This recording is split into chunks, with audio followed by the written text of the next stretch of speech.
এই যে বৈষম্য বিরোধী ছাত্র আন্দোলনের যে জাতীয় নাগরিক কমিটি আছে, তাদের কথা শুনলে মনে হয় নির্বাচনের কথা আসলেই তাদের গায়ে জ্বর আসে। তারা নির্বাচনটা দিতে চান না।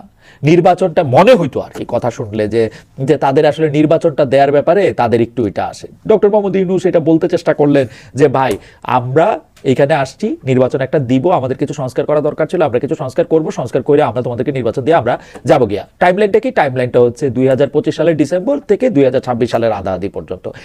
এইটা নিয়েও কিন্তু এই যে ধরেন আমাদের কিছু উপদেষ্টা, বৈষম্য বিরোধী ছাত্র আন্দোলন, তারপরে ধরেন এই মানে জাতীয় নাগরিক কমিটি, তাদের কিন্তু এই ব্যাপারটা পছন্দ হইল না। তারা নানাভাবে বলতে থাকলেন বিচারের আগে নির্বাচন না, সংস্কারের আগে নির্বাচন না, আমরা কি এই জন্য এটা করছিলাম কিনা। তার ফলে বিএনপির কিন্তু আসলে মোটামুটিভাবে ভয় পাওয়ার মতো যথেষ্ট কারণ হয়েছিল। তো ভয় পাওয়ার মতো কারণটা কি? বিএনপি বা নির্বাচনের জন্য এরকম অস্থির হয়েছে কেন ভাই? নির্বাচনের জন্য অস্থির হয়েছে সেইটাও খুব সরল কথা।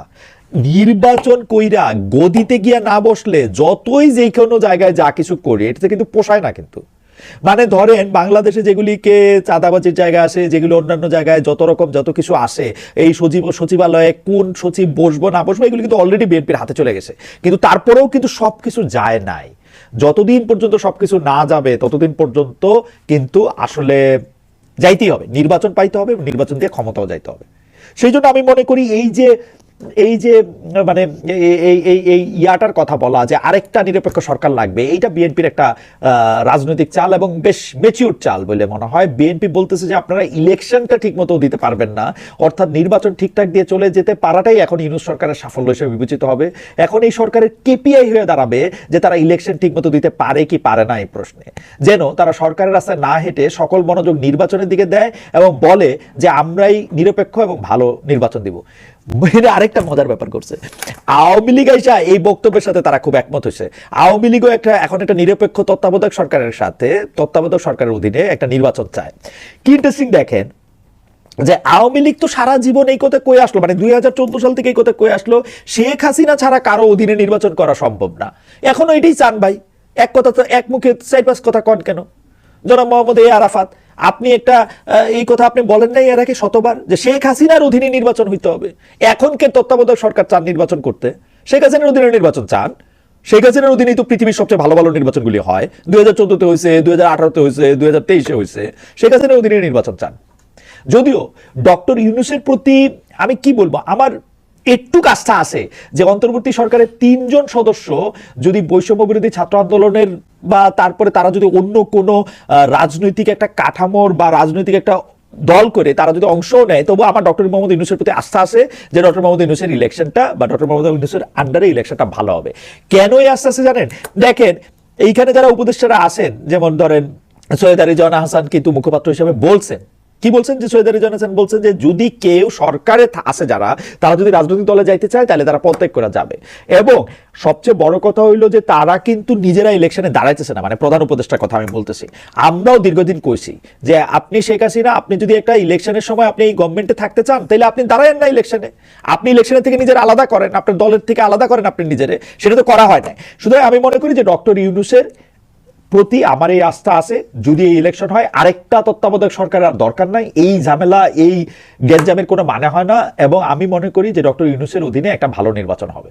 এবং আমি মনে করি না যে ওই 3 জন ছাত্র যদি গিয়া একটা রাজনৈতিক দলে দেয় তাহলে তার পুরো ক্যাবিনেট পার্সিয়াল হয়ে যাবে। এই সরকারে আমি রাজনৈতিক সরকার না বলে মনে করি, এবং আমি মনে করি যে কোনো রাজনৈতিক উচ্চাভিলাষ নাই। এর ক্যাবিনেট মেম্বাররা সরকারে থাকা অবস্থায় রাজনৈতিক নির্বাচনে অংশ নিলে সেটা যে একটা কনফ্লিক্ট অফ ইন্টারেস্ট হবে। আমি আবার বলি যে এইটা মির্জা ফখরুল আলমগীর ঠিক মতোই পয়েন্ট আউট করছেন, কিন্তু আমি সৈয়দ রিজওয়ানা হাসানকে শুনছি যে উনি একদম ক্লিয়ার করছেন যে এটার মধ্যে থেকে আসলে তারা যদি রাজনৈতিক দল করে তারা আসলে সরকারে থাকবে না। কিন্তু এর প্রতিক্রিয়া জানাইতে গিয়া, এই বক্তব্যের প্রতিক্রিয়া জানাইতে গিয়া মাননীয় উপদেষ্টা মহোদয় জনাব নাহিদ ইসলাম, জনাব আসিফ মাহমুদ আরেকজন মাননীয় উপদেষ্টা এবং বৈষম্য বিরোধী ছাত্র আন্দোলনের নেতা জনাব হাসনাত আব্দুল্লাহ এবং জনাব সার্জিস আলম যেভাবে প্রতিক্রিয়া ব্যক্ত করছেন সেইটা নিয়ে আমাদের বেশি না 2-3টা কথা আছে। নাহিদ ইসলামের ফেসবুকে স্ট্যাটাসটা কোট করি। উনি বলতেছে বিএনপি মহাসচিবের নিরপেক্ষ সরকারের দাবি মূলত আরেকটা 1-11 সরকার গঠনের ইঙ্গিত বহন করে। 1-11 বন্দোবস্ত থেকে আওয়ামী ফ্যাসিজমের উত্থান ঘটেছিল। বিএনপি মহাসচিবের বক্তব্যের সামনে আরেকটা 1-11 সরকার সংসদীয় সংখ্যাগরিষ্ঠতা ও নতজানু পররাষ্ট্রনীতির ধারাবাহিকতা এবং গুম খুন ও জুলাই হত্যাকাণ্ডের বিচার না হওয়ার আলামত রয়েছে। কোটেশন শেষ। খেয়াল করেন সব কথা কিন্তু কয়ে ফেলেছে, এর মধ্যে কি কি আছে সে সব কথা কিন্তু কইছে, যে কোনটা কোনটা আছে, গুম খুন আছে, নতজান পররাষ্ট্রমন্ত্রী নীতি আছে, ১/১১ সরকার, সংসদীয় সংখ্যাগরিষ্ঠ নীতি আছে।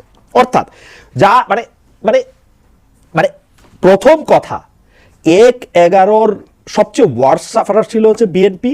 এখন বিএনপির যদি বলে যে ১/১১ এর মতো আর একটা সরকার সে আনতে চাইতেছে, তাহলে সেইটার থেকে হাস্যকর আর কোনো কথা হইতে পারে না। এখন কইতে পারে যে ১/১১ সময় আওয়ামী লীগের যে অবস্থা ছিল, এরকম একটা ১/১১ করে বিএনপি সেরকম একটা অবস্থা চায়, তাহলে একটা আলাদা কথা। কিন্তু আমার কাছে মনে হয় যে এই এই এই এই এই তুলনাটা আমার কাছে মনে হয় না যে খুব একটা ভালো তুলনা হয়েছে। এবং জনাব নাহিদ ইসলাম কথা নাই বার্তা নাই যেভাবে একটা ১/১১ তুলনাটা আনলেন, এটা আমার মতামত যে ১/১১ যদি কোনো সময় কোনো ১/১১ বাংলাদেশে আসে, এইটার উস্কানিটা বা এইটা কোত্থেকে এইটা শুরু হয়েছে, এই শুরুর দিকের যে কতগুলি চ্যাপ্টার থাকে না, কতগুলি ফ্যাক্টর থাকে না, এটার মধ্যে এই নাহিদ ইসলাম সাহেবের এইটা বিবেচিত হইব। ভাই আপনারা ইলেকশন দিতে কইলে আপনারা ইলেকশন দেন না, দিবেন যে এইটার ব্যাপারে আপনারা আরেকটা কথা কন, আগে সংস্কার, আগে বিচার, এর জন্য আমরা এটা করি নাই, আমাদের নতুন রাজনৈতিক বন্দোবস্তের কথা ছিল, সেগুলো আপনারা বলবেন। তো বিএনপি এটার মধ্যে থেকে ভয় পাবে না? বিএনপি এটার মধ্যে থেকে এটার মধ্যে কথা কবে না? আমাদের আমাদের আমাদের আমাদের মনে আছে যে ২০১৫ সালে বেগম খালেদা জিয়ার প্রেস সচিব ছিলেন মারুফ কামাল খান, যে সময় তার দ্বিতীয় পুত্র জনাব আরাফাত রহমান কোকো মারা যান।